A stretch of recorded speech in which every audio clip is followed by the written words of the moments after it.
ये एक लड़का था जो सीमेंट में बंद था। केवल एक हाथ, एक पैर और उसका सिर बाहर निकला हुआ था। धड़कते दिल और कांपते हाथों के साथ लड़का डॉक्टर से उसे बचाने के लिए आंसू भरी आंखों से विनती कर रहा था। हालांकि मदद के लिए बुलाने वाले 4 लोग अस्पताल के कमरे के बाहर हंसते और बातें करते खड़े थे, स्थिति की गंभीरता से पूरी तरह अनजान।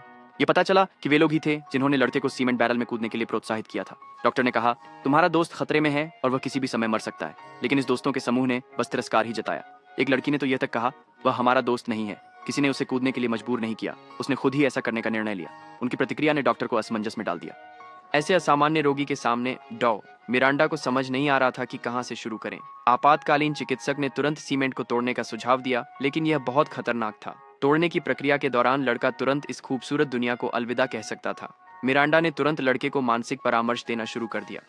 उनकी बातचीत के दौरान उसने जाना कि वह अभी 19 साल का हुआ था। उसने उसकी जिंदगी बचाने के लिए सब कुछ करने का वादा किया, लेकिन कुछ बुरी खबर भी साझा की। आपको घेरने वाला सीमेंट धीरे धीरे आपकी नमी को सोख रहा है।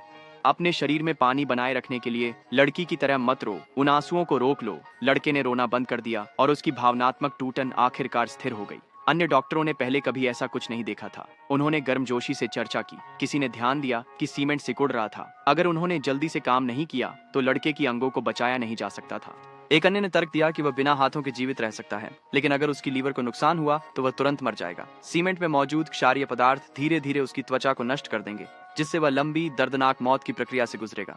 अगर वे सीमेंट को टुकड़े टुकड़े करके हटाते तो लड़के का आंतरिक परिसंचरण असंतुलित हो जाता, जिससे विषाक्त पदार्थ उसके हृदय में प्रवेश कर सकते थे। इसके परिणाम अकल्पनीय होते। प्रमुख चिकित्सक अंततः और सहन नहीं कर सका और उसने सभी को चुप रहने को कहा। लड़के के सीमेंट बैरल में प्रवेश करने से लेकर मदद बुलाने तक 4 घंटे पहले ही बीत चुके थे। उसके पास समय कम था। उन्हें तुरंत कार्रवाई करने की आवश्यकता थी।